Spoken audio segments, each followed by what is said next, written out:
In the crowded streets of Cebu City, where the humid night air hums with the sounds of tricycles and chatter, a small boy named Miguel walks barefoot along the cracked pavement. His feet are dusty, his shirt torn, and his shorts hang loose around his thin frame. Yet, despite his worn-out clothes and tired body, his eyes hold something the world cannot take: hope. He carries with him a battered guitar, its wooden edges chipped and its strings uneven. It was once his late father's instrument, now his closest companion and his key to survival. Every evening, as the sun dips below the horizon, Miguel finds his usual spot beside a bakery that smells of fresh bread and sugar.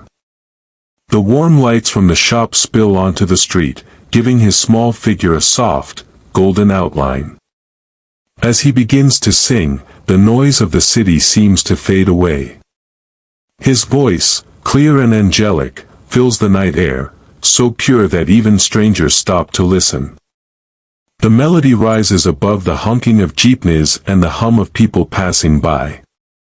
A mother carrying her child pauses, a young couple holds hands tighter, and an old man sitting on a bench nods in quiet admiration. Miguel doesn't sing for money alone. He sings for his mother, who washes clothes for families that never learn her name, who skips her meals so he can eat, who smiles through pain so he doesn't lose faith. Each song Miguel sings carries pieces of their life: sleepless nights, silent prayers, and dreams stitched together with love. After every song, he bows shyly as coins clink into the small tin cup by his feet. Some nights, he earns enough to buy rice and sardines. Other nights, only a few coins. But no matter what, he always whispers a quiet "thank you" to the people who stop to listen. Behind him, his mother watches from the corner, a gentle smile hiding her tears. She knows her son's voice carries something divine, something meant for more than just street corners and passing crowds. One evening, as Miguel sings Josh Groban's "You Raise Me Up," a foreign tourist walking past is drawn in by his voice. The tourist, captivated, records Miguel's performance on his phone, unaware that this simple act will change the boy's life forever. The video is uploaded to social media, where it spreads like wildfire. Comments flood in from around the world, people calling his voice angelic, heaven sent, and the sound of hope. Within a week, the clip reaches the producers of Ireland's Got Talent. They are stunned by the raw emotion of this barefoot boy from the Philippines. A few days later, Miguel's mother receives a letter with the show's seal, inviting her son to audition. Miguel reads the letter over and over, unable to believe it. His mother hugs him tightly, whispering, "Anak, this is your miracle." She stays up all night sewing his best shirt, patching every tear with love. When the morning comes, Miguel boards a plane for the first time, holding his guitar like treasure. As the engines roar, he looks out the window, heart pounding, whispering to himself, "This is for you, Mama. I'll make them feel our story." The boy from the streets of Cebu was about to step onto a stage where dreams take flight, and the world would soon know his name. The grand stage of Ireland's Got Talent glows like a sea of stars, lights shimmering across the vast auditorium filled with hundreds of faces. Miguel stands backstage, clutching his father's old guitar tightly against his chest, his tiny fingers trembling. The hum of the crowd feels like thunder in his chest, but he remembers his mother's words before he left Cebu: "Sing with your heart, Anak. Let them hear your story." Those words replay in his mind, steadying him as a stagehand calls his name. Taking a deep breath, Miguel steps into the blinding lights, his bare feet pressing softly against the polished floor.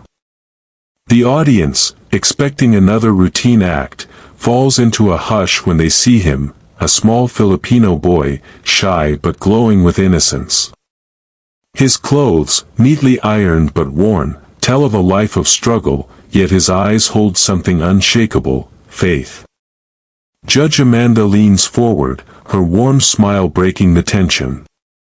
"Hello, sweetheart. What's your name?" she asks gently, her voice echoing through the microphone. Miguel clears his throat, his accent thick but tender. "My name is Miguel, from Cebu City, Philippines." The audience murmurs with surprise, moved by the courage it took for such a small boy to travel so far. Simon, sitting at the center of the judges' panel, adjusts his glasses and says, "That's a long way from home. What will you sing for us tonight?" Miguel looks down at his guitar, takes another breath, and whispers, "A song for my mama." As he strums the first chord, the entire hall seems to hold its breath. The sound that leaves his lips is pure and golden, soft yet powerful, like the voice of an angel echoing through the clouds. The melody rises slowly, carrying with it the ache of hunger, the warmth of a mother's love, and the hope of a child who has seen too much yet still dreams. His voice trembles at first, but then it grows stronger, more confident, flowing with emotion so deep that the room feels transformed. Every note touches something raw inside each listener. The audience stares in silence, tears beginning to well up in their eyes. Amanda presses her hand to her heart, whispering, "Oh my God." Alesha's lips tremble as she fights back tears, while Simon, known for his unshakable composure, looks down, blinking fast, his jaw tightening. Miguel closes his eyes as he sings the final verse, pouring everything he has into that moment. His voice breaks slightly, but that imperfection makes it even more human, more beautiful.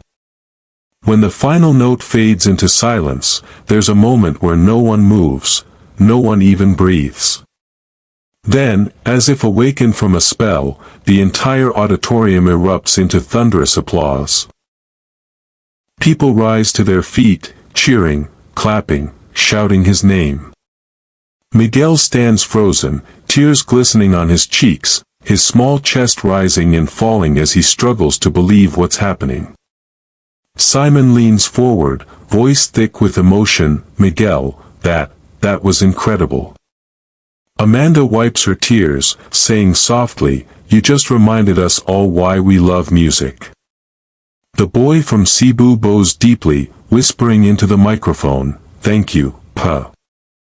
The lights dim, and Miguel stands bathed in soft blue light, small, humble, but radiant, like a beacon of pure soul standing on the world stage. The golden confetti begins to fall like a gentle rain from heaven as Miguel stands on the grand stage, frozen in disbelief. His small hands cover his face as the glittering flakes touch his hair, his cheeks, his trembling guitar. Moments ago, the hall was silent, the judges speechless, and now it is roaring with applause, the sound so powerful it feels like a heartbeat echoing through the world.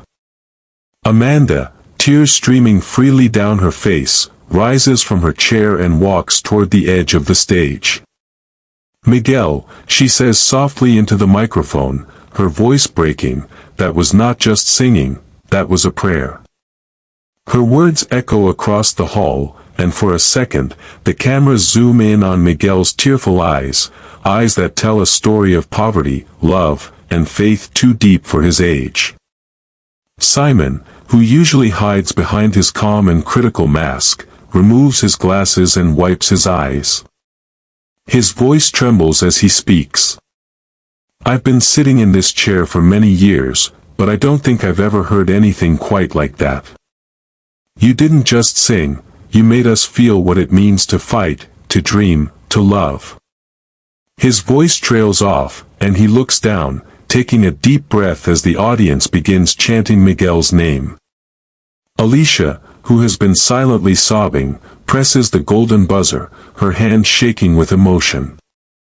The moment her finger hits the button, the crowd erupts again, the golden rain falling heavier, swirling in the stage lights like sunlight breaking through a storm. Miguel drops to his knees, clutching his chest as tears stream down his face. He whispers, almost inaudibly, "Mama, we did it.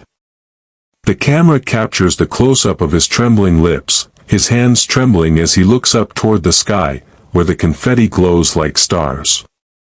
His guitar, scratched and old, rests beside him like a loyal friend that carried him through every dark night.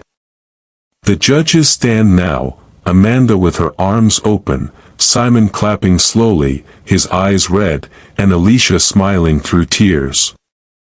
The host runs to the stage, gently helping Miguel stand, but he is too overwhelmed to speak. The crowd continues chanting, "Miguel! Miguel! Miguel!" A chorus that seems to shake the whole building. Back in Cebu, in a small crowded alley, Miguel's mother watches the show on a neighbor's flickering TV. The screen is blurry, but she can see her son's face shining on the stage. She presses her hands together, tears streaming down her cheeks as she falls to her knees, whispering prayers of thanks. Around her, the neighbors cheer, clapping and crying together. For a moment, the whole street feels like it's glowing, poverty forgotten, replaced with pride and joy. The camera returns to the stage in Ireland, where Miguel stands in a shower of gold. Simon walks up and shakes his hand, whispering something only the boy can hear. Amanda hugs him tightly, saying, "You're a gift to the world." Miguel looks out into the sea of people, his tears mixing with the light, his heart full of gratitude. The boy who once sang on the dusty streets of Cebu now stands under golden lights, his voice having touched millions. The music swells one last time, and the host shouts, "This is what dreams are made of." As the curtain falls, Miguel looks up again, smiling through tears, whispering, "Thank you, Mama." It's a moment the world will never forget, the night a poor boy's voice reached heaven and made the world cry.